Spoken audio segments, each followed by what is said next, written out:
We gon' separate, laugh, jab.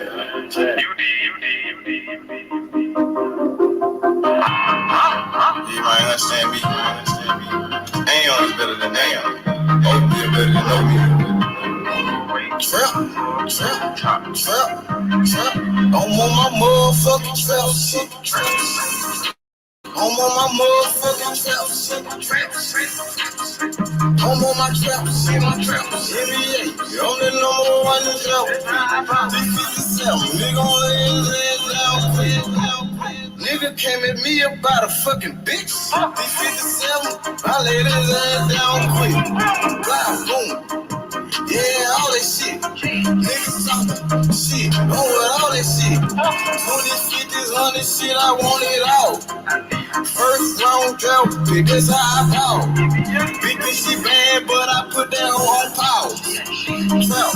Trap. I'm on my trap shit. I'm on my motherfucking trap shit. NBA baller, I'm that drop pick. 357, lay his ass down quick. Body found in the bag, laying in the ditch. I'm on my trap shit. For 48 a bitch. Nigga playing with the G shit.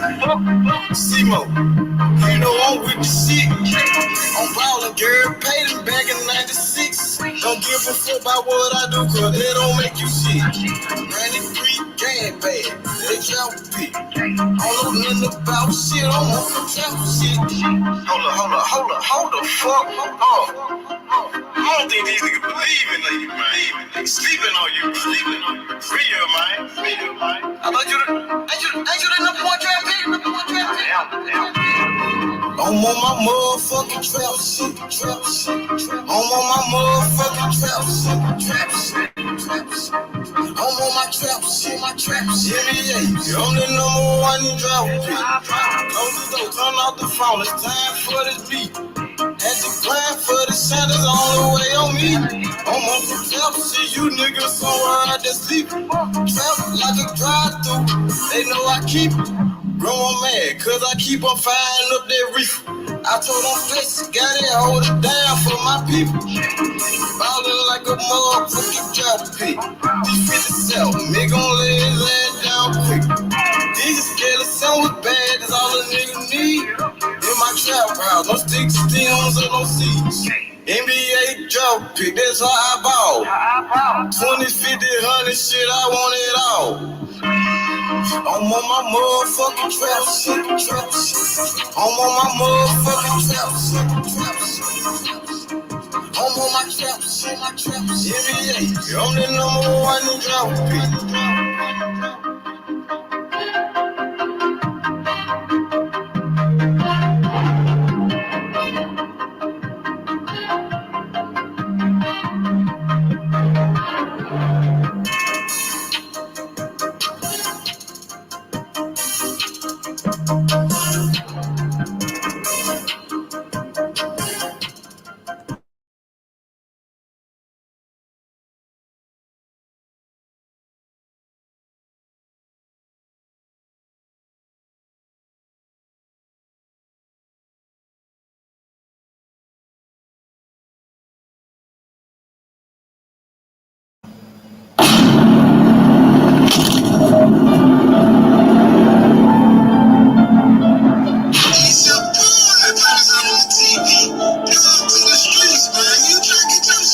Let's go. To the kid guy. As you stay. Yo, I aim a little better when I'm out the pills. He talking too much, put the Drake to a grill. Slide through the A trying to get me a kill. Post on the 9 trying to give me a hat. Feeling like water, let's speak on the facts. Smoking on to the face out the pack. Eat me for baby, they know where I'm at. Yo.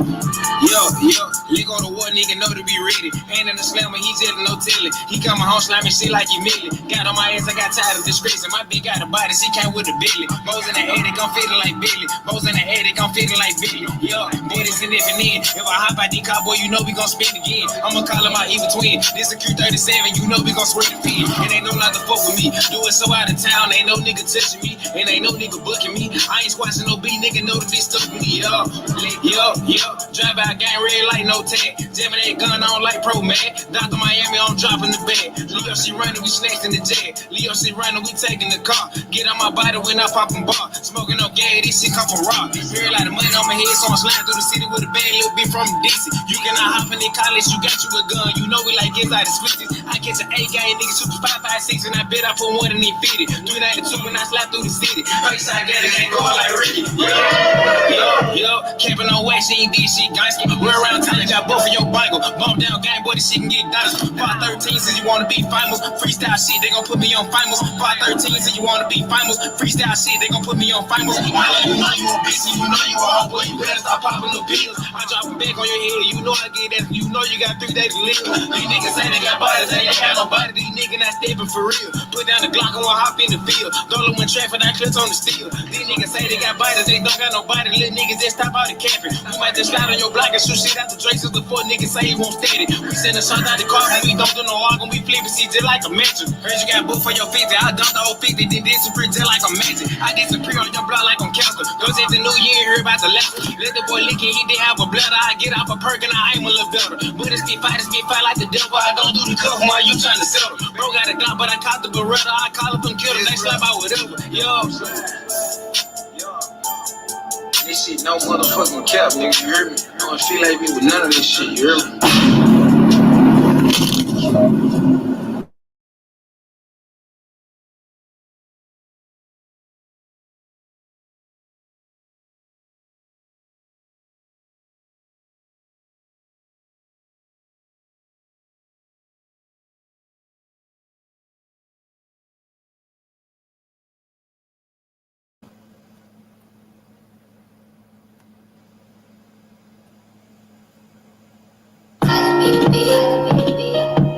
Let go.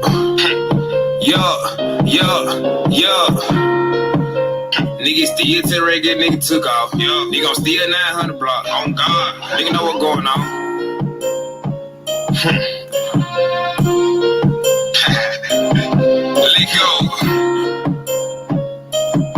Let go. Yo. Once I gon' give me a body, I do me a show and I turn up with my paparazzi. My big got a body. Big got a truck, got pounds of exotic. Pounds of my mind, she just went to college. I'm bitch to the bases, I'm feeling like got it. Hit like time, they face on me body. I peep out the shade, you don't think that I caught it. Yo. Ice on my dick, boy, he like some thermal. Business on business, I'm feeling like Ghana. I been waiting, shit got me glizz on summer. Glizz made a swing, I put up in the home. I just got some hit from a bitch out to Yana. Fuck the little bitch and I bought her some bonus. I can about the boner. I ain't gon' speak on the night that I did want to slide, but he got some shit to the face. These niggas say that my action, they not by no action. I heard you got booked for your drink. I got like Korean Cleveland, I know they gon' give me, so I gotta stay out the way. All that talking, little nigga, I ain't gon' back and forth. You better say what they say. Yo, my first video, man, I'm full nigga rob me. You ain't got nobody, so stop out and fly.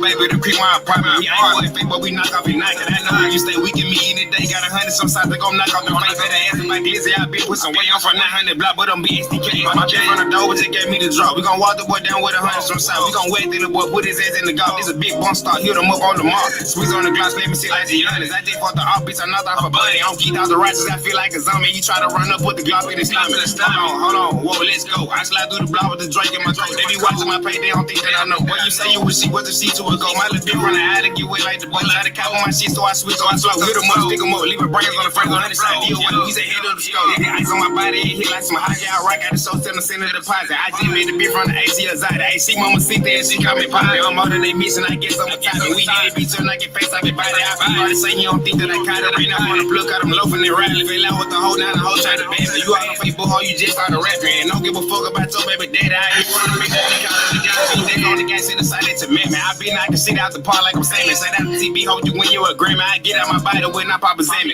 I gotta get to the paper, don't care about these haters. I'm too busy chasing my chain. I'm trying to sign me a deal and cock out the ass and pull up a big limousine. I gotta get to the green and feed my 14 and pop out of Emory, Virginia. Dropped out of college, I couldn't stay focused. I win and trust every junkies is me. Psycho them niggas and I know they gon' hate it. Came from the bottom, this scream on his face. See them on hard, but I gotta be patient. Remember them days you sleep in the basement. Hey, my little brother, he fight all these cases, he died in 11. I know he gon' make it. Pour on my body, I go by the psychic. I can't run the guilty and none of them hate it. Yup. Hey, don't wait.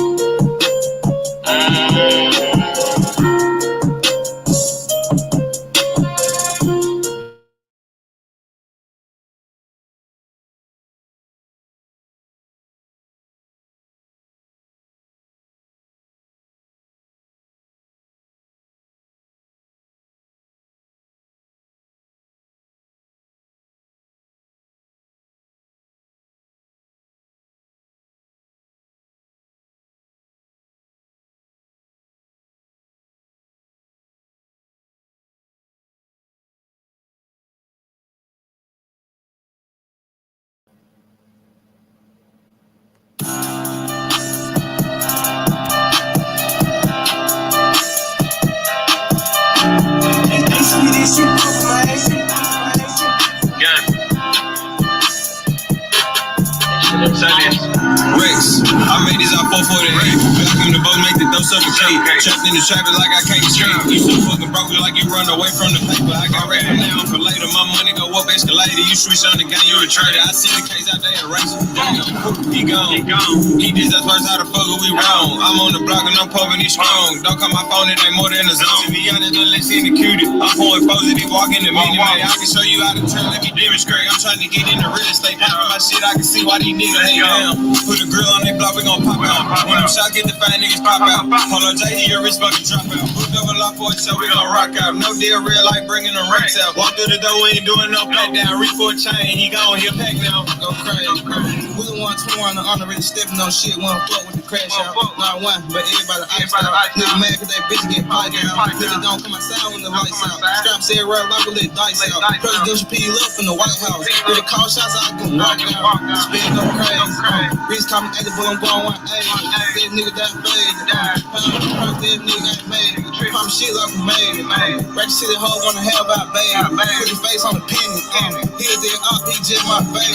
This same nigga look more rich now. Get mad, make a listen, put the heat on. You ain't got 10K, you gotta get up. Still trapping hard, nigga, while the cops out. Get a hot nigga clock, now pop out. Nigga clocking out like they get laid out. Get a nigga 100 shot like the A-Law. Fresh force from the I pack the top off.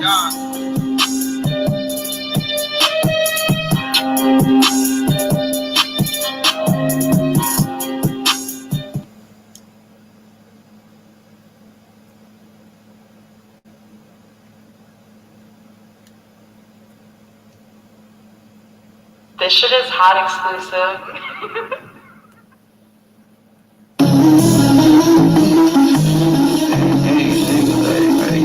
I'm a motherfucking big nigga. I'm living right, this shit that's on my penny, nigga. That's how I'm motherfucking living, nigga. The biggest niggas know who run the city. Now that two niggas surviving one down, they don't know who did it. Me and my mind with the dick. This one team still in the trenches. I hope that your point can have it, complete the mission. Got J-Fay thugging with me, know he dizzy, he be spinning. Cocaine one they got lawyer at the dog sentence. They walk, I'm condescending, knee off fucking up my kidney. My pack catching up with me, wreck the Benz and comprehend me. She said me to one dizzy, do some wrecks on the Infinity. And bitch, I'm having walk your hill with good, so I ain't tripping. Hey, bling blow, niggas know how we get down. Can't get me with no bitch, I tell the dick I'm from a cloud. It's like Jackie can't say niggas in the water, they gon' drown. Fill them up around, leave them stankin' like it's uptown. And bitch, we run the city, I ain't no such thing as uptown. Hey, bling blow, she ate my dick in the nightgown. I'm scared to come for bitches, all these hoes be getting around. He really from the south, we ran this bitch at the mouth. Full cut pressure on all the I go out of bounds. Another I take her out in the shop. Skilo with my ice on like these people, I ain't gon' notice me. All the bitches notice me, she gon' fuck cause she know it's me. I be blessed with $1, but fucked up I had horn me. R-M-I-N-D, are different mountains, shit more than the far. Hey, switch your shoes so fast, niggas can't get far. If you ain't killed the op, you can't get up in the car. She suck my dick for free, I know she posts up on the mark. 17 months incarcerated, that lady for me a star. Fuck the whole city. Double R against the weather.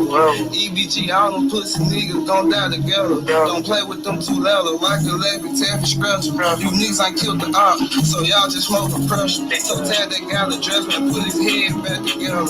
You know we want the nigga head like a hoodie, no sweater. She play you if you let her, gotta kill him if you catch him. Step up on that rifle, nigga ain't that bitch the op catch, nigga.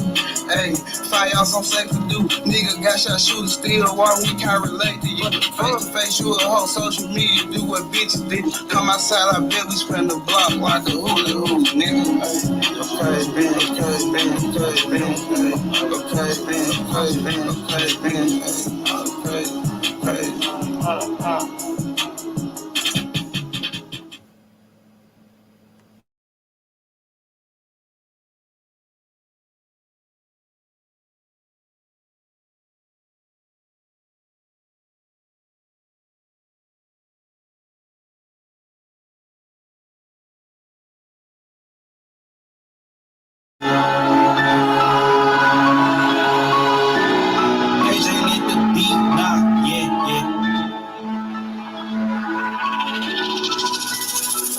Double R with the lamb truck, 250 on jury on built, 2 million on guns, another 50 on guns, 20K on the op pack, pull up, hop out, with an offset. Nigga X and how built, rich son get killed.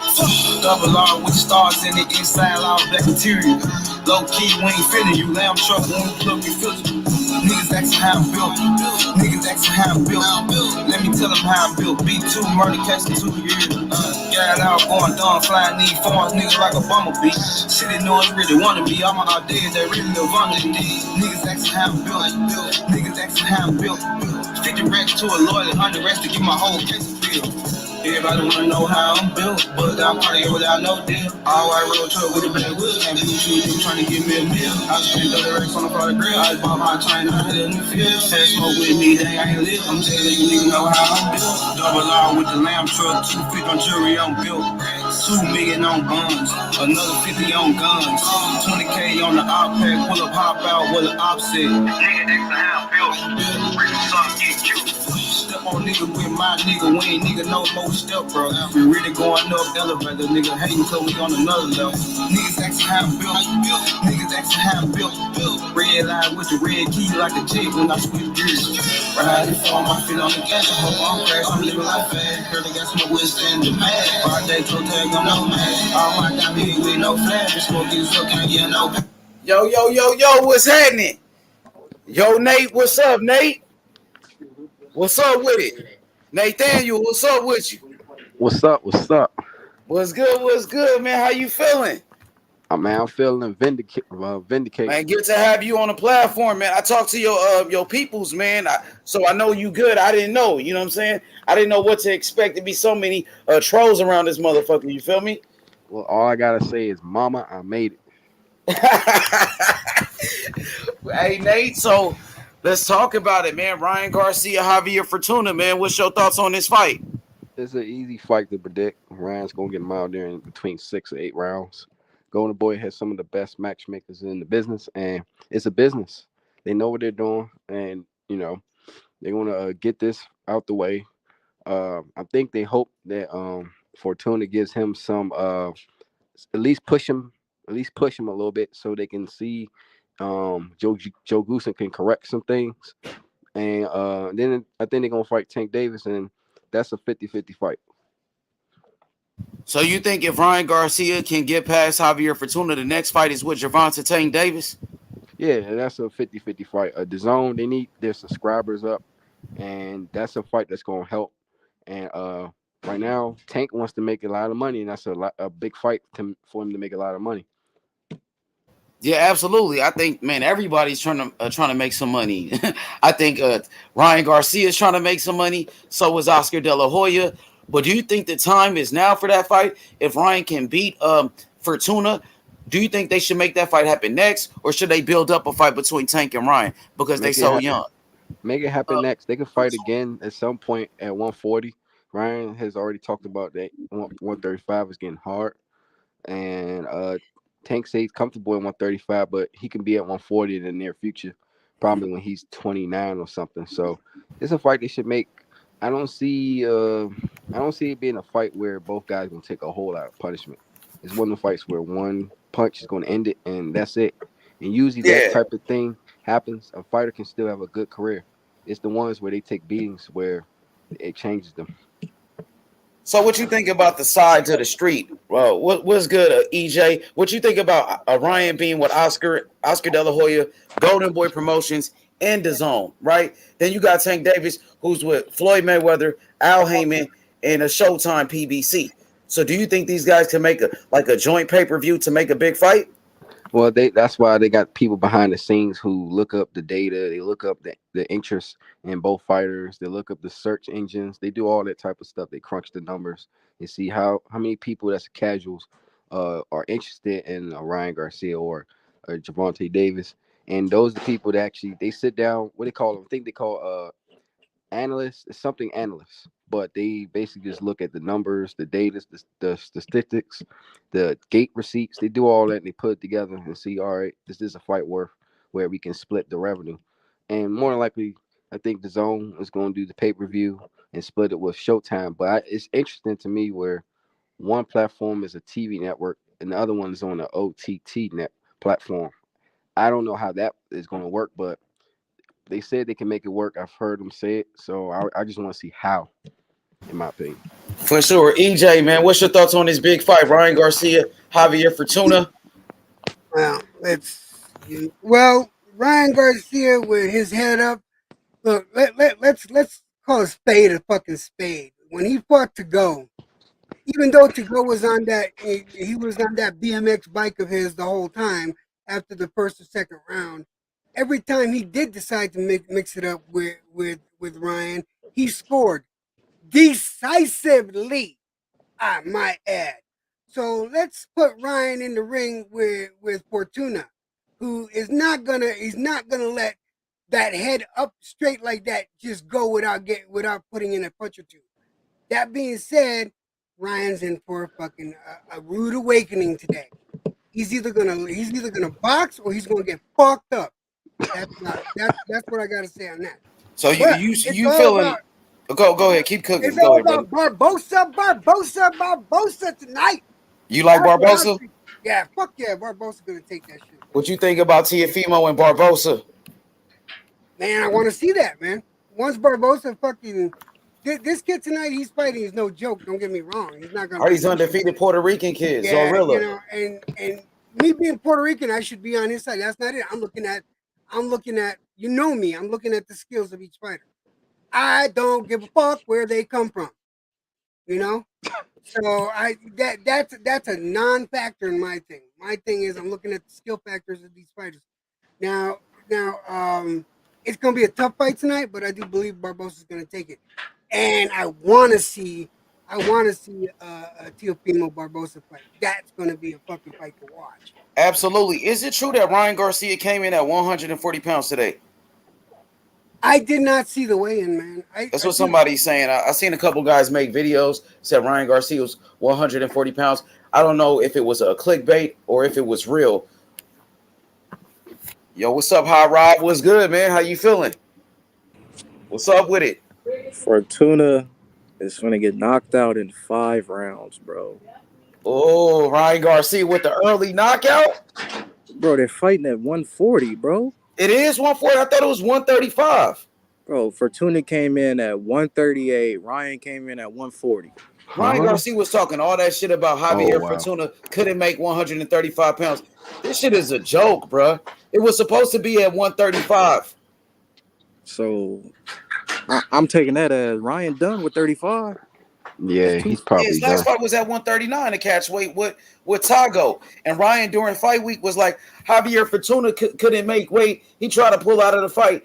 But it turns out that Ryan Garcia is the one in control of the fight. He's the A side. Well, if I'm Javante Davis and I hear all this, I'm making sure Ryan comes at 135 for sure. And if I'm Ryan, I'm not taking that. So you going to He fight me got at no 140. choice. He got no choice. Well, then I don't got to fight you then. Like, what? He can lose any fight honestly at this point with his defensive flaws. Heck, Fortuna Like, could I put don't him know. I down. don't know how you niggas think another man gonna control what I want in my demands. Like, no, fool, fuck out of here, bro. It's called A-side perks. Oh, whoops. I don't give a fuck about none of that. But Ryan wants to fight. He wants to fight very bad. Well, He like told I Mike said, Tyson. I'm sorry. Go ahead. I didn't mean to cut you off. So you think Oscar gonna let that slide and make him drain himself to 135, He knowing got he no can't make choice. 135? Right? That's your opinion. That's Oscar your owes opinion. trip. Oscar That's owes a your lot of opinion. people money. That's your opinion. What you saying though, Joe? What you saying though, Electro? I'm just saying, like I said, I'm gonna choke a dog real quick. Anyway, like I was saying before, is that Ryan really needs to change up his fucking fight plan. If he keeps going in there with his head up, he's gonna get fucking tagged and tagged hard. Hold on a second. I'm sorry. Yo, that's crazy, bro. I did not know this shit was a fucking catch weight. All week long, Ryan Garcia been saying Fortuna been struggling to make weight, but Ryan Garcia is the actual A side. That's why they fighting at 140. So Ryan Garcia is a fucking liar. Now, a fight between Tank Davis and Ryan Garcia. Do you think Ryan Garcia is gonna be in control of the negotiations? Tank Davis is like the brother Nate was saying. I know you don't care about the A side, B side though, but Tank Davis is the A side in the fight with Ryan Garcia. So if Ryan Garcia wants to fight Tank Davis, maybe he's gonna be at 135, or will Tank Davis meet him at a catch weight? Is Tank Davis just that confident he'll knock Ryan Garcia out? Tank Davis ain't meeting nobody at no catch weight. That ain't gonna happen. Ryan Garcia is gonna either comply or he's gonna have to move up. It's that simple. And if he moves up, he got a lot of monsters he's gonna have to deal with. Well, let's go face the monsters then. Ain't Yeah, turning down no that's smoke. fine. I got no problem with that. I Ain't got turning like no like y'all problem y'all with him sitting moving here up. telling me like another man gonna control. Like, no, you not, fool. No, you not, bro. Like, if we gonna fight at the weight that I can make comfortably, bro. You're not finna weight drain me. You But do don't you want to. think Ryan Garcia is in control of the fight? Do you think Ryan Garcia called the But shots really? but bro, I don't know who in control. But I'm saying is if I can't make 135, I'm not finna weight drain myself to fight you at 135. I'm Well, gonna he move said he on. can make 135. He just said it during fight week, Hey unless he H. was Hey, lying about it. Hey hey, H. I gotta in go. two fights in a Gotta get back to row, my in job. a Okay, row, Nate, big. come back up with us. In Yeah, I will. All right. two Peace. fights in a row, big bro. Niggas fighting at 140. So he ain't making 135 no more But I until I mean, see he's on otherwise. camera saying that he can make 135 easy. He was saying Fortuna was the one that was struggling to make weight, but it turns out that it was him that can't make the weight. I hear nothing about that. I That ain't nigga even know. said it all week, bro. I heard him. He said Fortuna tried to pull out the fight 2 times because he couldn't make 135. But Ryan Yeah, and I Garcia is ain't the one I that ain't wanted watching it at no 140. I ain't been watching no interviews. Shit. Okay, well, I seen Ryan Garcia what he said, so he's a lying piece of shit, bro. But look, I was surprised. It was so I DM'd you like, bro, they fighting at 140. Like, I was yeah, surprised. I'm shocked. I'm shocked. So, quick question for EJ and my boy Hot Rod. So, if Ryan Garcia can't make 135, right? Do you think he moves up to 140 to fight actual super lightweights at 140, or do you think he's gonna keep pulling them guys from 135 so they can fight him at a catch weight? What do y'all think? Well, what's he been doing? Look at his track record.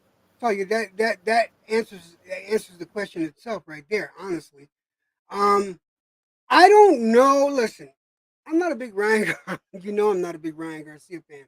He's easy to make jokes of and stuff like that. I'm not gonna deny his punching power.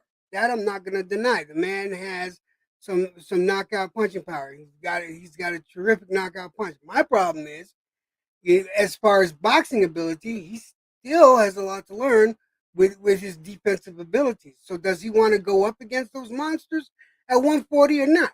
Because you got some guy, you got put. Could you imagine him against fucking against Tio? I'm sorry, man. Tio would fucking demolish him because Tio got punching power in both hands and he's got skill. So, you wouldn't know that from his last fight, but, if you're going by his last 5 fights, yeah, the boy got skill. So you put Ryan against the fucking monsters? No, man. He's gonna continue to get people to fight him at catch weight. As long as he can make That's money. weak as shit, It bro. is. Like It you is, said, man. It is. that That's shit, very weak. that shit What's is going on, crazy, H bro. Money? What's going Yo, on? what up? What up? What's good? Hey, EJ, so you feeling an upset? You think Javier Fortuna might upset Ryan Garcia? You think Fortuna might shock the world? No. Here, no. Let me say exactly what I said again earlier. If Ryan keeps that head up, which more than likely he will, he's going to get tagged a few times. Fortuna's not going to pass up the opportunity. Fortuna is he knows how to fight. He's a gritty fighter. He knows how to get inside. He's and an old he's a veteran, cheating and he got motherfucker fucking too. veteran tricks, bro, that Ryan Garcia has never seen, bro. Exactly. And Ryan Garcia Is there going to be an bro. upset? Is there going to be an upset if they mix it up and Ryan keeps his head up? Yes. But you saw Electro. But if you saw last time, he was fighting aggressive against what's Emmanuel Tego. Yeah, right? to go. And if he fight like that, if he fight against the Fortuna gonna catch his ass, bro. Exactly. To go was on his fucking bicycle, and when he decided to get off of his BMX to throw in a combination, everything you can look it up. Bro, he landed every single time. It was no defense for Ryan Garcia. Exactly. No fucking defense, every time to go got off the bike and decided to fight, he tagged Garcia. Bro, how is he gonna smoke Fortuna? He almost got knocked out by Campbell, bro. And we know Campbell at that time, he was coming off a loss. The problem with to go, all right. Now, I mean, the problem with Fortuna is this. Fortuna's he's kind of sluggish. Okay, he's gonna be sluggish. And that's gonna be his biggest problem. Fortuna's problem is him. He's his own worst enemy sometimes. And that's so you don't think fighting at 140 is not going to be an issue for Fortuna? That is going to be an issue for Fortuna. Hell yeah, Rodney. Ryan Garcia way bigger than Fortuna. Ryan Garcia look like a middleweight. That's why I don't see it going past 5. If Luke Campbell's a natural 35 and he couldn't go past 8, let me just shut up, man. Yeah, but it's just that style. Like how them niggas fight at 140? Yeah, Ryan Garcia made it a catch weight, bro. Even though he said Fortuna was struggling to make weight, he brought up Fortuna to 140. That is some bullshit for real. That's all I'm saying.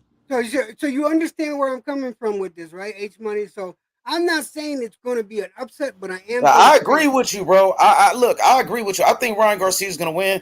I think Ryan Garcia is going to knock him out, but I think it's going to be a tough ass fight because Javier Fortuna is very awkward. He does have skills. He is a very dirty fighter. You said he's a cheater. He's one of the dirtiest fighters in boxing. He really you know what I mean? It's going to be tough while it lasted. If he can get away with it, and the ref doesn't catch him. Oh, yeah, he will get away with it. You see what Fury was doing to Wilder. We seen what Sean Porter does in all of his fights. Evander Holyfield, Bernard Hopkins. Bro, it's a fight, bro. This ain't no fucking beauty contest. This is going to be a fight, bro. You know what I'm saying? He could cry to the referee all he want. Fortuna ain't going to stop. They're going to have to disqualify Fortuna. He's one of those type of guys. I don't think the fight's going to go past 8. Personally, I don't think it's going to go past 8. Somebody's getting knocked out tonight. And bro, if Ryan gets knocked out, it's because he walked with his head up into Fortuna. That's exactly how.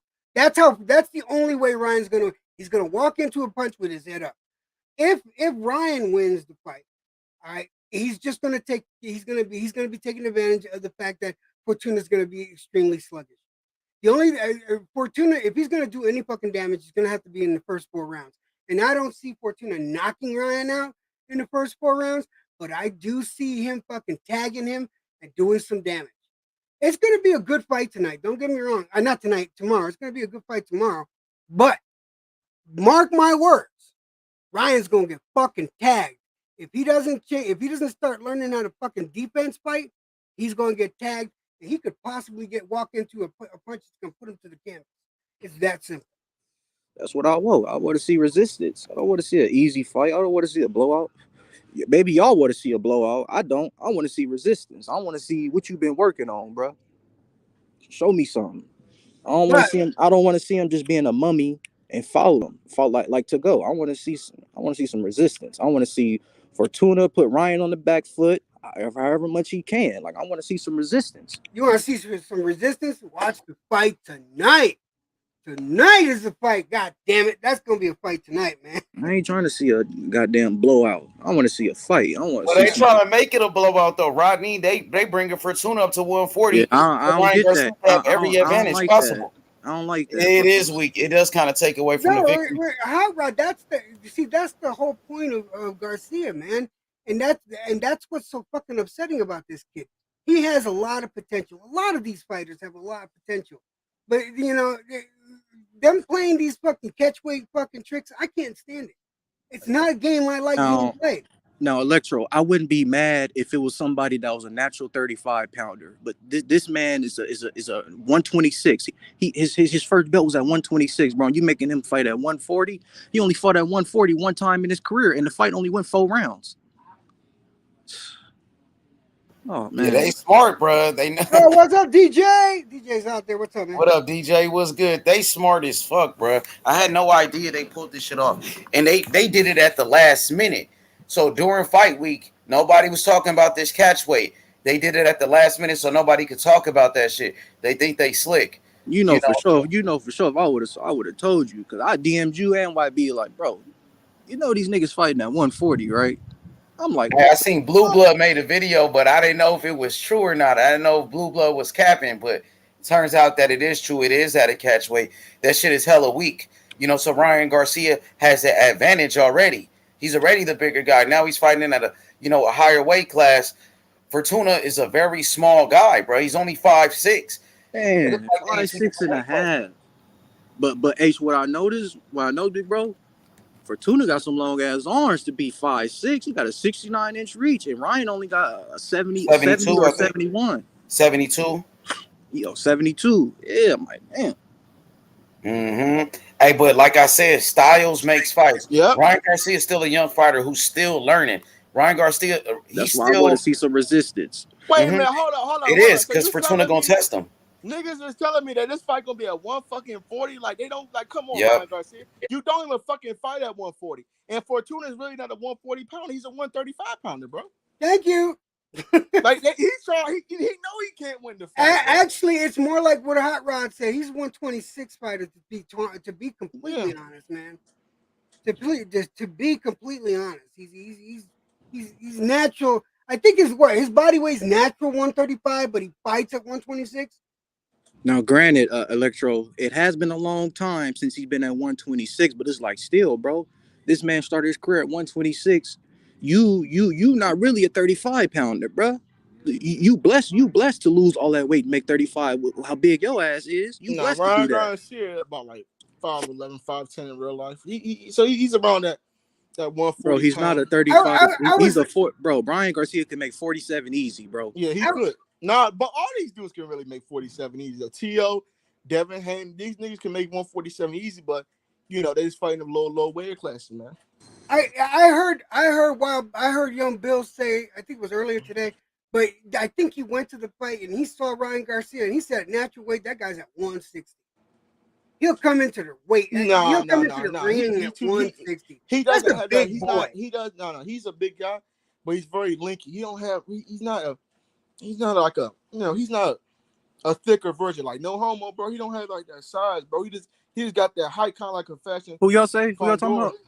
Ryan. Like Fondor. Nigga, Ryan Garcia is strong as shit, bro. Man, like, bro, did you see this nigga? Bro, big bro, did you see the weigh-in? That nigga look cut as fuck. Ryan Garcia is big as hell for his weight class. Bro. He is. Facts, nobody ever said that, but I think he's trying to get all the advantage because he know he really can't win this fight. That's a fact. He knows. And people need to call this bullshit out. And people say he's the most fucking hated boxer, but look what he fucking does. He been supposed to fucking fight Fortuna. Remember he pulled out? He said, "Oh, bro, I got a fucking mental don't watch health." Don't watch he said it. He had a fucking mental health issue, but then we fucking find out this guy went on vacation with his girlfriend and shit like that on Instagram. We fucking find this guy went on vacation, but he's supposed to have a fucking mental health issue. He's supposed to see a fucking psychiatrist, but he went on a fucking vacation. Lying like a motherfucker. We gotta call this bullshit out. Don't watch him if you don't like him, bro. Don't watch him. Hey, Method, what's good, bro? Simple as that. Don't waste your time on it. Ain't no other fights on. Nigga gotta watch that shit. Nah, unless bro. you gonna watch the UFC on ABC. Hey, Ace Money, you don't like that fight tonight, bro? UFC, Barbosa? Hold on, bro. My nigga UFC coming up. I fuck with Barbosa. I think my boy Method is a big fan of Barbosa. He been telling me about him, so I'm gonna check him out. Hell yeah. What's good, Method? Salam alaikum, Ak. Wa alaikum salam wa rahmatullahi barakatuh. Yeah, Barbosa, man. You better watch Barbosa beat the hell out of that boy's Zorilla. He's not gonna beat the hell out of him, but it's gonna be a good fight. I got Barbosa winning. Method, what you got a hat on for, nigga? Ain't no sun out there. He got a bucket hat. My nigga got a bucket hat on, bro. Ain't no damn sun out there, nigga. What you got a hat on for? No, he out there in Baltimore, bro, right? Ain't no sun out there. No, he is, bro. Man, y'all want to see some sun? Come on, fool. You know, y'all know where I I'm know. at. I know you out there. in Los Sunshine, Angeles, baby. Sunshine. It's USC sunshine, fan. Cali, baby. Hey, Rodney. Now Yo, you what want up? sunshine? Come out here to New Mexico. You'll Hey, fucking burn up, Rodney. Hot Rod. What up, man? Hey, Rodney, why the hell you got on the do-rag? What you mean, nigga? I got waves, nigga. You ain't got nail wave in Nah, your here shit. we go. Hey, Here we go with Matthew, the shout out to All you. bullshit. Hey, Matthew, I'm in DC, bro. Shout out to you, bro. Come on, fool. Come on, Matthew. Like, Hey, bro. That on, nigga man. ain't in no DM Come about on, swimming. no, Matthew. bro. Just look at my head, man. C6, Come on, man. shorty. Come on. All Hey. you do is look at my head. I ain't got You to got lie a to big you, ball bro. spot, nigga. You got Come a on, big Matthew. old Look at my head, man. Nah, them waves fucked up, bro. Come on, all you do is look at my head, Matthew. Nigga ain't got a cap. Got waves, bro. I 360.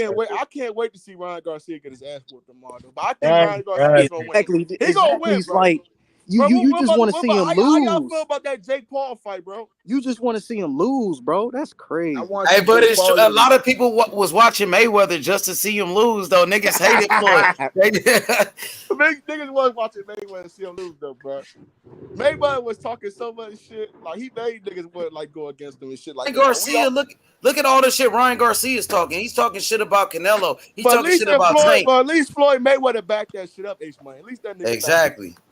He fought niggas when he was pretty boy. That nigga was a terrorizing man at 135. That nigga was terrorizing people. Yes, I'm gonna agree with you that when he was pretty boy, he was something to be dealt with. And I told when he turned into money, that's a different story. Nigga, when that dude fought Chop Corley, go watch that perform, man. He beat the fuck out that dude, bro.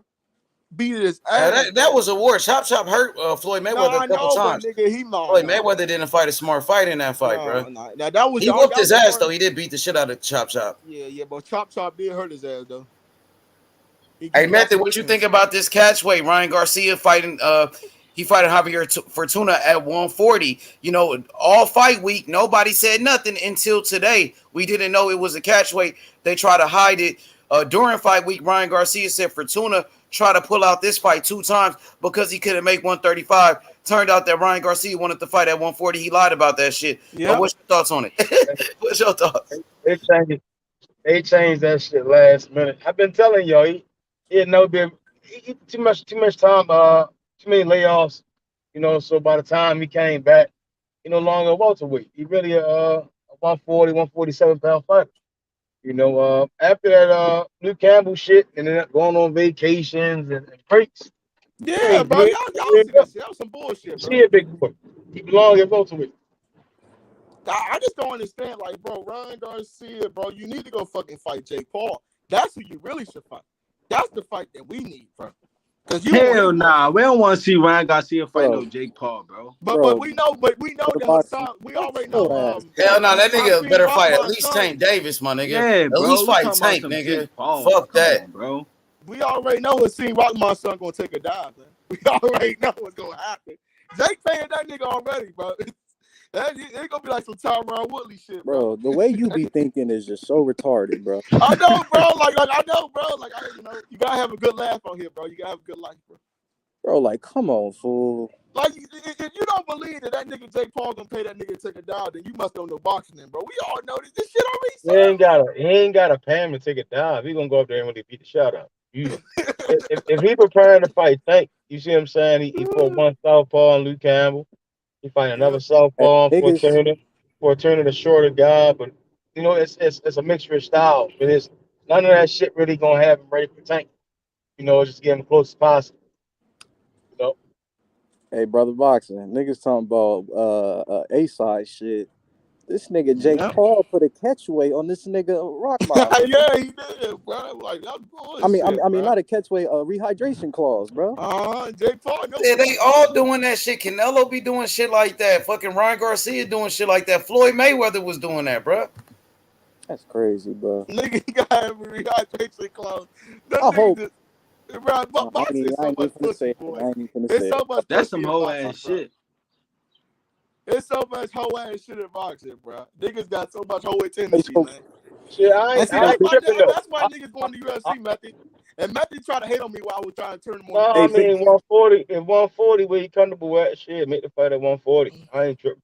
He could make the fucking fight. What's going? He big for the market. But what's going on with Crawford and Spence? Y'all heard anything? Anything happening, bro? And we know what's going on with Crawford and Spence. Man, Showtime, Crawford the nigga lowballing the fuck out of Terrence Crawford, bro. Yep. We got to put pressure on Showtime and Steven Espinoza to make this fight happen because boxing needs this fight. That's a fact. Sure. I just don't understand, like, why they lowballing my nigga like that, though, bro? Why they lowballing my nigga like that, bro?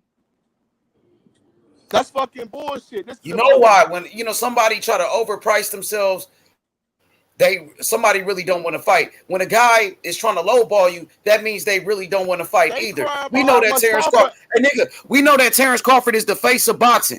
He's the number one fighter in the world, pound for pound, bro. Yeah, but the problem is they don't want to talk about how much Spence fucking offering. They don't want to talk about that shit though. They being cheap, bro. Steven Espinoza and Showtime, nigga. They being cheap as fuck. It's the biggest fight in the whole sport, bro. Terrence Crawford deserved more, my nigga. It's just fucking sad to see Terrence Crawford don't get the biggest fucking pay. Man, to be honest, I like Earl, bro, but Terrence deserve more than Earl, bro. You know what I'm saying? He does, bro.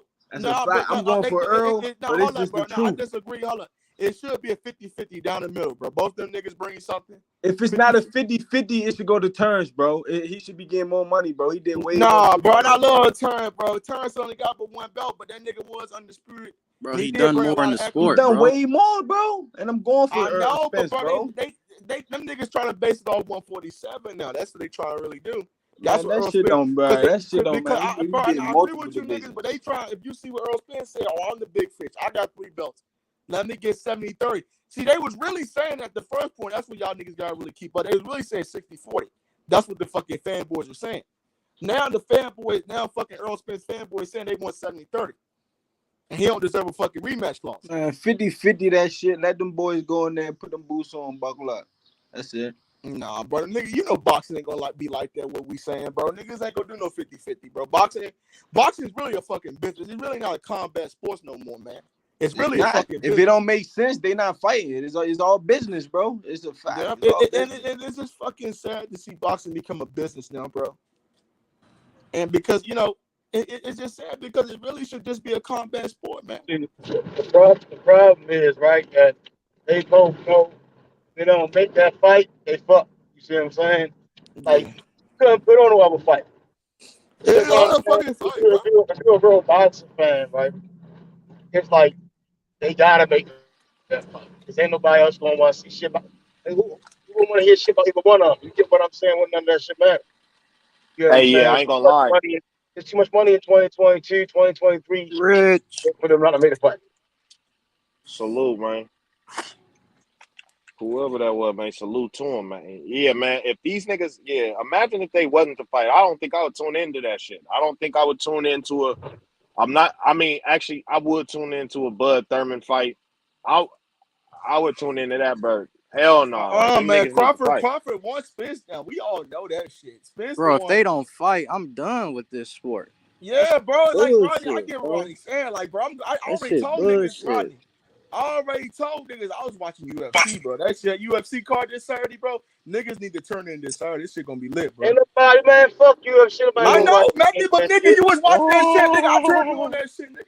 They be out there, bitch, hugging and wrestling on the man, don't do that shit. Nah, man, don't do that shit. Leg lock on that shit gay as shit. Come on, bro. Come on, they be leg locked on the gate, eating each other and shit like UFC and Dana White, at least give us fucking fights that we want to fucking see, bro. That shit trash, man. Hey, I ain't gonna lie. UFC not trash, bro, but that shit ain't boxing, though. It ain't boxing. I agree, Rich. Like, I like boxing because they throw their heads, bro. Nah, like, fighting is fighting, bro. Like, fighting is fighting. Like, it ain't trash, but boxing is it's an art, bro. That shit is the art, most definitely. We still get the fights we want to see, bro. You're right, Rich. No, yeah, a counter uppercut knockout. That's art. Bro, I get what you're saying, bro. But boxing is just a fucking business, and I feel like fans, we have not accepted that yet, bro. It's just a boxing at the highest form is like karate or some shit, bro. Bro, yeah, bro. We just got brother boxing, for being a brother business, boxing. Brother boxing. These are two top 5 pound for pound fighters. But we not saying that, but we just gotta say that we gotta look at the fucking sport. If I can't get this fight, bro, to see number one versus. I fucking agree with you 100,000%. If I can't see number one versus.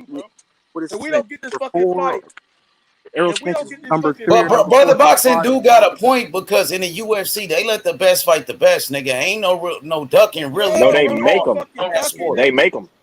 They Yeah, make they them make fight the them best. fight, and That's then what I'm trying like to say. those fights be competitive, nigga. Even like on a prelim fights, like nigga boxing, nigga, that shit don't be competitive. You already know who gonna win before the fight even Yeah, bro. happens.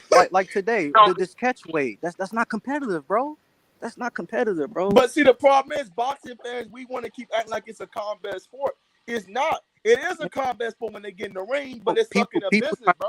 People try to get It's a fucking business, bro. whether They fucking, like we care catch about the Hey, weight. no. business. Hold on, right? We care about I the get what you're fucking saying. business, bro. It's the No, fucking business, bro. I don't give a fuck about the business. I don't give a I fuck. You ain't know, never bro, but heard. we gotta You ain't never accept the heard me fucking bring up the sport. business. No, bro, yo, Rich, but we gotta accept this fucking sport is the way it fucking is, bro. It's just a fucking This shit business so at this point, stupid. bro. Hold on. Hey, that's a good weed right there, boy. What they call that, Rich? This some Is that peanut that's butter that bread. OG Kush, bro? That's that OG Kush. And You'll that never nigga see got me some with some OG exotic. Kush. Come on, bro. You'll never see me with OG This Kush, man. nigga said some OG. None of that Yeah, that that shit do look like boy. fire. I stopped it, bro. Nigga, out his mind, bro. That Yo, nigga brother said boxing, OG where you Kush, live? bro. Brother boxing, Nigga, where like you OG live? Kush, bro. Brother boxing, That where you nigga from? said OG Kush, blood. Brother I think he boxing, from where the you? DMV. I'm He from from the that. DMV area. Yeah, I'm from the DMV. Yeah. I ain't gonna lie, that nigga. Hey, Rodney, nigga, you from LA, huh? Yeah. Yeah, y'all ain't smoking. You from Cali, nigga, but y'all ain't smoking this. Y'all ain't smoking Oh this shit either, shit. brother. Oh I don't live You in in the shit. Cali? DMV no more, though. I don't That live in Y'all peanut the butter ain't. bread, I don't live Y'all niggas in the not. heard of that. Y'all. DMV, but nigga, I ain't Nah, I smoking know it. y'all heard of it. Nah, we know where that shit really coming from. They be saying Cali, but you gotta be a little bit more specific. You did. Hey, Rich, I ain't gonna lie, nigga. LA, nigga, got fire, bro. Like for real. But I ain't gonna lie, you got some exotic right now. You got a big old smile on your face. That shit must be strong. Nah, That it's nigga, always. Nigga, do got a smile It's on his always face, a bro. smile. you know that It's shit always. smoking. That nigga got a I smile just on got his off a face. long Oh shift. I shit. just got off a long shift of doing nothing, and it's only right that I roll this weed up. Hey, Rich, what's your Weed. thoughts on Ryan Garcia fighting Fortuna at a catch weight 140? What? Yeah. That's I ain't what I'm know. trying. It's just bullshit, bro. I didn't Like, know it was at why a is there so much catchweight, bro. bullshit in Hey, I boxing, ain't bro? gonna lie. I'm done with Ryan Garcia. That nigga queer, and I'm done with that dude, bro. It was Hey, he Fortuna ain't. that requested it.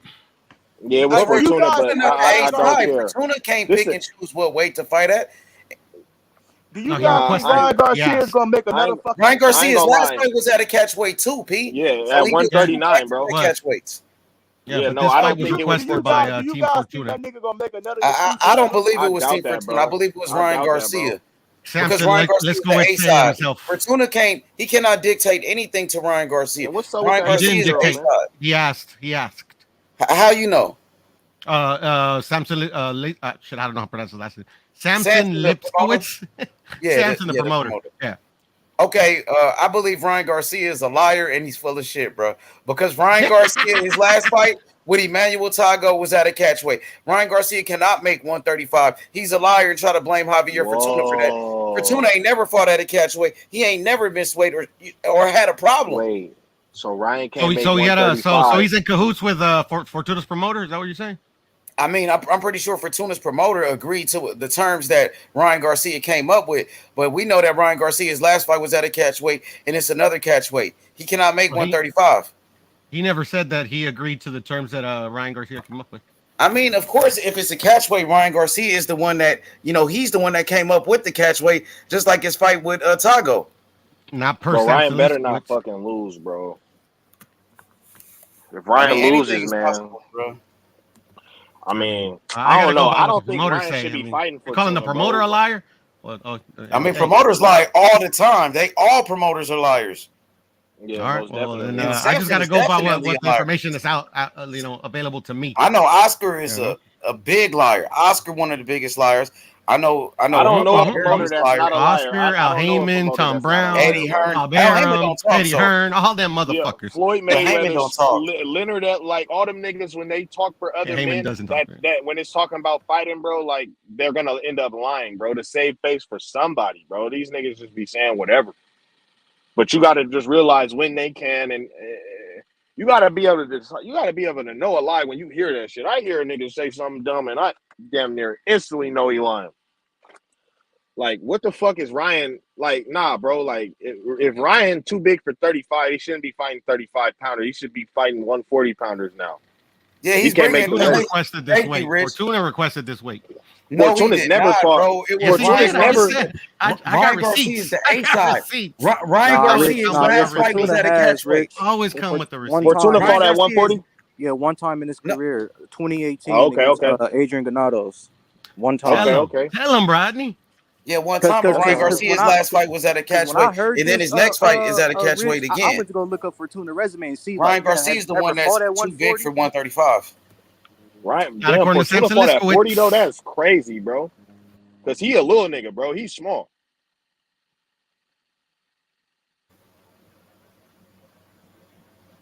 And I thought Fortuna was gonna be JoJo. I ain't gonna lie.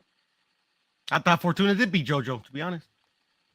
Oh my Hey, god! that's And then you right. thought That's right. JoJo JoJo beat did Devin. fight Fortuna. That's Yeah, I right. did, man. He Because those are did two Fuck fight different no, Fortuna. fighters, bro. two different fights. Nah, yeah, no, that no. I'm just saying though, like it's crazy how you saw like the opposite of what obviously happened in both those cases. That nigga Fortuna got beat up, bro. That shit was crazy. How was it He didn't like. obvious if I didn't think that what everybody else thought won? It ain't obvious. No, it was obvious, bro. Like he unanimously beat that man. I mean, in your opinion, I mean, yeah, we could debate opinion all day, but at the end of the day, it's still opinion. Like it really wasn't controversial. Like you go read the comments and everybody was I never bigging up said it was JoJo, controversial. talking about how good. I never said it was controversial. All right. Yeah, but you know, it was a unanimous decision that Devin Haney won that fight, right? You're the No, only one that heard. we talk. For sure. No, Yeah, we talking about the Fortuna fight. We talking about the Fortuna. yeah, it was a with unanimous JoJo. decision. Devin Haney beat JoJo. Yeah, the Fortuna JoJo. I thought JoJo won that fight, but Fortuna had his moments. He did pretty good in some rounds in He there. was winning early. JoJo beat him though. JoJo beat him. He was For winning sure. early, and then JoJo turned up on him like round Mhm. 4 through 12. Just turned Yeah, up on Funny, JoJo him. Rich. made I his saw the adjustment. exact opposite. I saw it the exact opposite. JoJo made his adjustments. JoJo got the decision.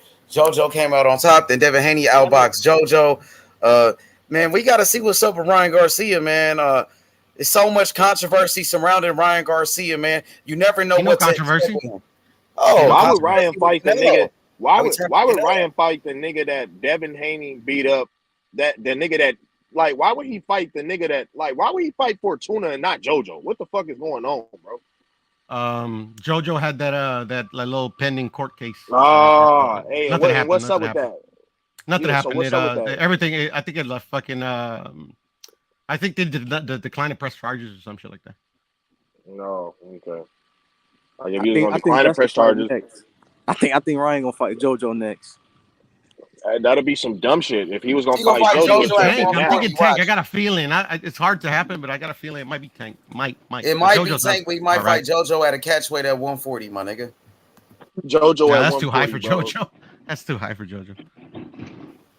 Oscar My here to opinion, see if obviously. it's gonna be done. I ain't gonna lie, I got Ryan beating up on Fortuna, bro. Oscar was saying Fortuna, if if he's he gonna make the fight because of Floyd. if Ryan lose to Fortuna, Yeah, I'm gonna be like, what the you fuck? know, knock him out. You got Fortuna knocking out Ryan. No, he gonna knock him out. Nah, No, Ryan's gonna knock out Method Fortuna. got Ryan Garcia First, knocking first out round. Fortuna. He Nah, going. yeah, yeah, I think he's gonna knock dude out.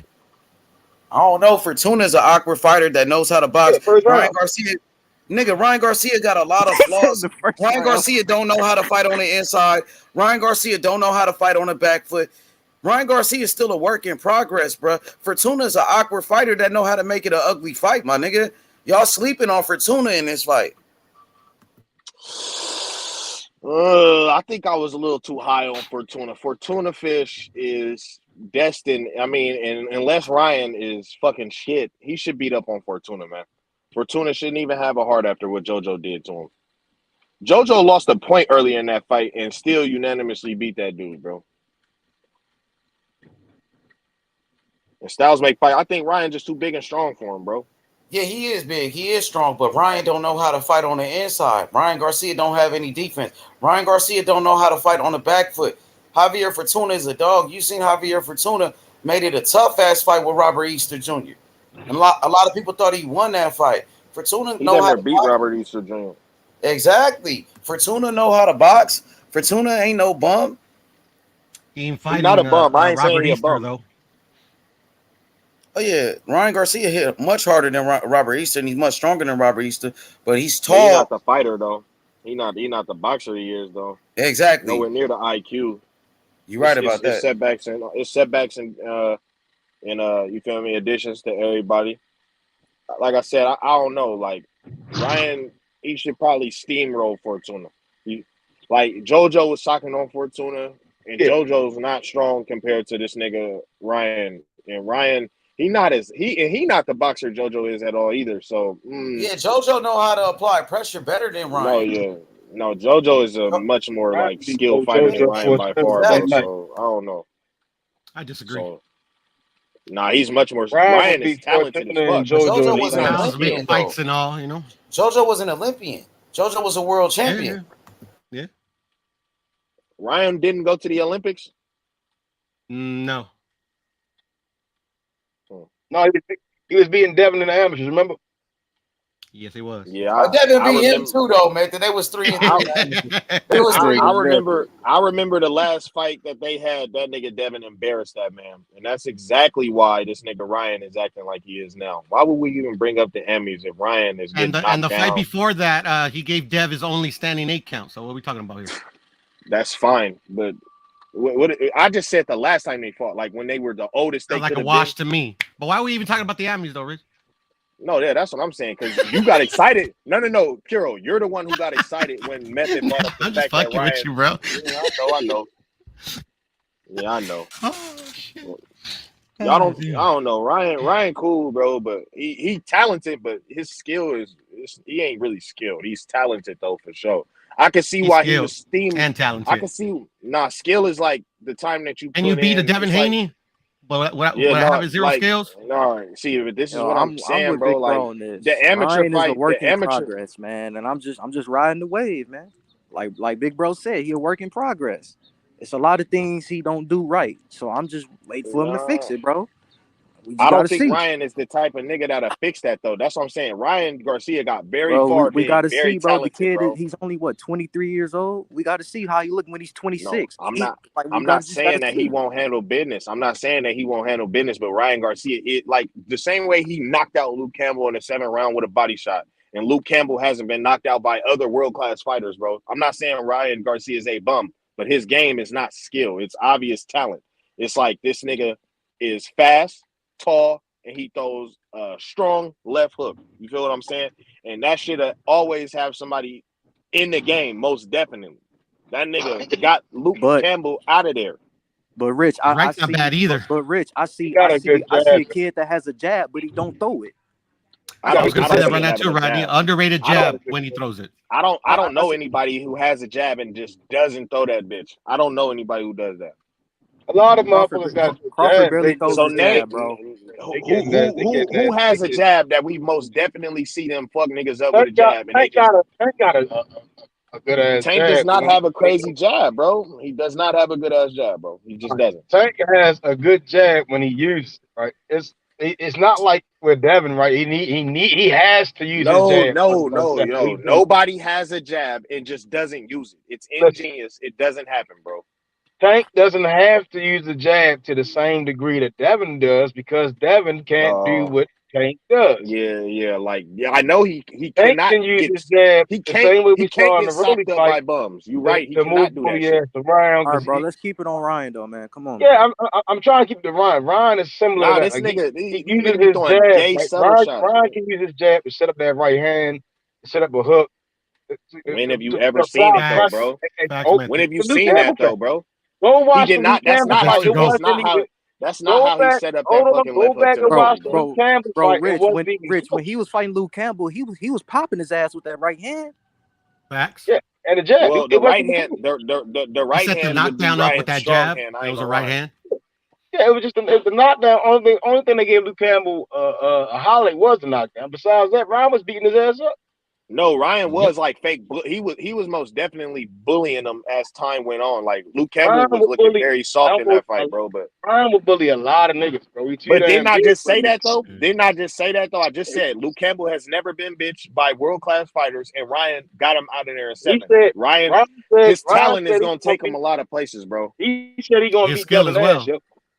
He said All he gonna right, beat what are Devin. the skills that he All I'm possesses, saying, bro? Rich, I'm with H, bro. When H say he's a work in progress, I'm with H, bro. He a work in progress, bro. Like What do y'all? I can understand. I'm not saying that the nigga ain't gonna progress, but what do y'all think he's gonna progress in for us to be like? He gonna change the type of fighter he is. He's never gonna be the type of nigga to throw out hella jabs. He's never gonna be the type of nigga to use his feet. bro, He don't His need. He don't defense need is to gonna never do be. say that shit. never, bro. You can't He never don't. say He No, never. don't he's. need to. He don't need to be. See, Richard Ryan problem. is Like you 24 want years every old, fighter. bro. You want every fighter to be Devin or No, Floyd. I Every don't, fighter. nigga. I Hold on, literally hold on. just said this Well, nigga can go. I'm No, saying I don't want everybody to be like that, bro. every fighter doesn't have to do the same shit. You see what I'm saying? Whereas though What the are shit skills he when it comes does, to right? boxing, All bro? he gotta do is manage his emotions, keep his emotions in check in the ring, and his distance. And that motherfucker in defense, just keep his Okay, hands up. You see, just simple shit, the little subtle shit. A lot of niggas wouldn't beat him. Real shit. And that is okay, skill, distance. okay. No, so what are skills in boxing, bro? I mean, uh, Because like literally, there is talent and there is skills, bro. Ryan is a talent overload, bro. That's Ryan what I got see skills. him at. It's All right, disrespectful well shit. then name them. It's What are being his disrespectful shit. skills then, bro? What are his skills, Oh, I bro? mean, Name them. he took a step into his jab. He cut the He's a ring off, but he skilled get what? mad. He's a skilled. It's like No, he like he's one a of the skilled kids, right? what? Like I sat there and watched him, bro. When he got mad, he cut the ring off crazy. He was cornering Luke Campbell, bro. Only difference Okay, is To when you go so as get well. emotions, when he you could get he mad, could cut the it's ring like off. when you get mad, you're not going to think. That's why Terrence Crawford is one of the best boxers. He controls his emotions in the ring. If Dave Ryan sit there and controls his emotions and showing up his shots, he's a monster. It's I've hard to never beat a seen guy that damn Ryan. big. I've never seen Ryan get emotional in a fight, bro. You don't know what you're looking at. All right, man. I don't know what I'm looking at. That's I what can I'm gonna agree leave with it at. Rich and Method. I can agree with Rich and Method. We might not know what we're looking at, and I haven't seen him show emotion. When he I smothered ain't never himself, seen that's Ryan emotion. look like he was fucking mad, and because he's mad, he fighting dumb. All Never right. seen that. Once he starts smothering himself and throwing all them crazy ass combinations, Oh my God, there that's it a is, sign of right there. emotion. There it is. No, that what that is that his skill level is not that high. No, Because when your no, skill, all no, right, man, no, all right, no. It's all right. not like He he's showed fighting like frustration versus to go though late. He did show yeah. frustration. It's not like he was like he Mayorga. Mayorga didn't have the most skill. He was a skilled dude. You see what I'm saying? Brian really that's emotion, bro. You can see it in his face. Like he trying to inflict pain, but it's he's missing some that control of his anger. You can see that shit. There's something wrong I with him. think That motherfucker go I think retarded. that nigga he got gifts from God, bro. He has a nice frame. You feel me? Strong Strong. as shit. Right. Strong Strong, as shit. Fast as powerful. shit. And that'll take you far, Fast Yup. bro. hands. But I don't have Yup. to He's say this strong. He's nigga's skilled, powerful. bro. You feel me? I Yeah, don't have to say I he's agree skilled. with Rich. He got to work on his skill set. He gotta work on those fundamentals, the basics, like the jab. Be Man. consistent And with I the jab. agree. And that's Don't all. we That's all? all I'm Don't we saying. all? Bro, give him time.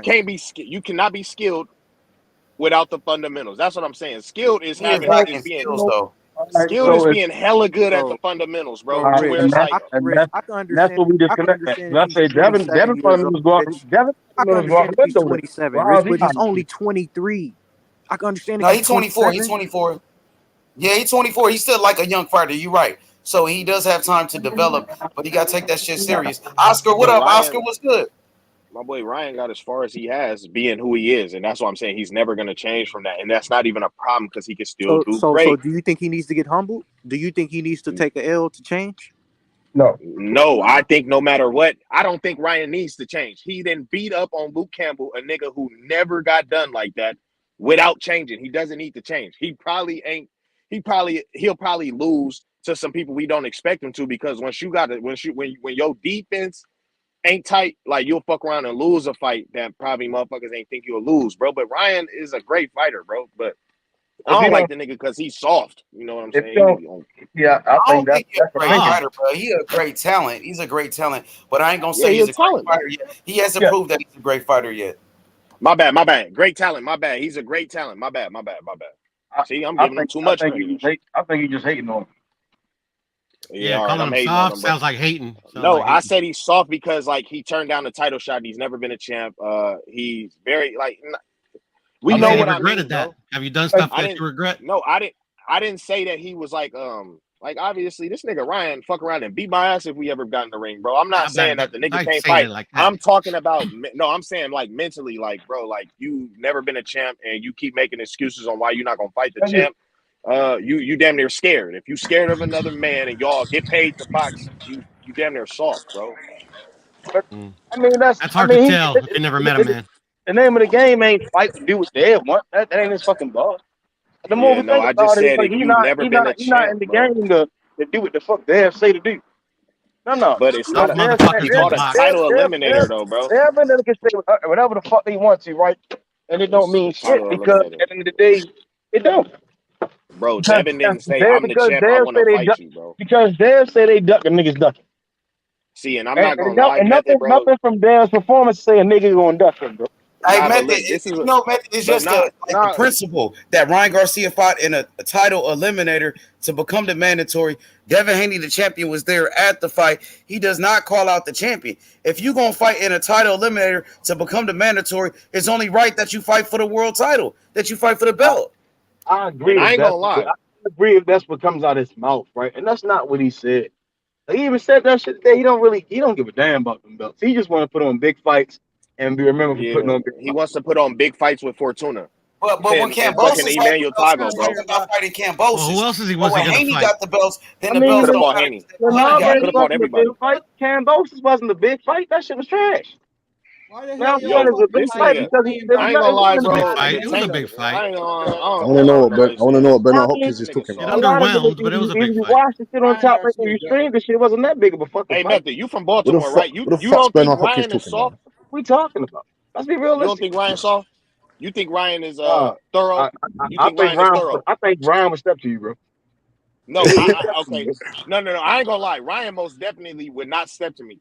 Like if he see me outside, that nigga would not look me in my eye. That's not the point, though. You undermine it. You undermine it. No. I said this nigga would not look me in my face. You're not soft, bro. You're not no soft. Listen. You see, you a Tank Davis fan, so you think ducking is just a part of boxing, bro. You wrapped it up in your head that ducking is. That's your narrative, bro.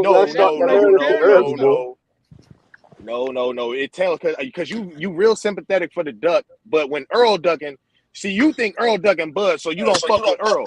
But you know Tank ducking everybody. It's a difference, bro. It's not a difference. It's not a difference. It's a total. Since you're a Devin Haney fan, you think everything is handed to you for free or what? That's all it sounds. That's what I think. It's because everything got moved on their time. They ain't gonna call no fucking shot. Dev ain't knocking nobody out. Dev ain't beating niggas up to make a nigga like, oh yeah, we talking about, bro. What are we talking about? He's a champ, and he's been a champ. Tank is not the champ. He's been not the champ. In a couple months, he ain't gonna have no belts. So that shit gonna go out the window. Who gonna take the belts from him? He gonna drop them bitches. Where the hell you getting? Oh, okay. As long as you don't think Tank taking them bitches, as long as you know that ain't happening, it's good. At least you know he gonna drop them, and none of these soft ass niggas is gonna take them from him, or even step up to try to take. Man, as long as we know that, as long as that ain't your argument, I mean, Ryan would knock all you niggas out. So I mean, y'all ain't talking about nothing. Yeah, that's what I'm saying. Like that's what I'm saying. And I'm 5'11", and like I said, Ryan wouldn't even fight me, bro. Like that's what I'm talking about. If now in the boxing ring, Ryan would probably, like I already said that the nigga didn't already say that. I already said Ryan would probably serve me in the ring. He been boxing his damn near his whole life. Streets. He didn't been an amateur. Yeah, I got Ryan being rich in the streets. Outside. Yeah, I got Ryan. This is what I'm saying, though. This is what I'm saying. But that's besides the point because this is what I'm saying, though. Nigga, not pedestrian. Like, who gives a fuck? Y'all keep trying to impose whatever the fuck they say is law or some shit. It don't work that way. Nigga, Devin didn't say Ryan ducking. Hold on. Bob don't give a shit about what Devin talking about at all. Eddie Hearn, I would think give a shit about what he's talking about at all. What are we talking about?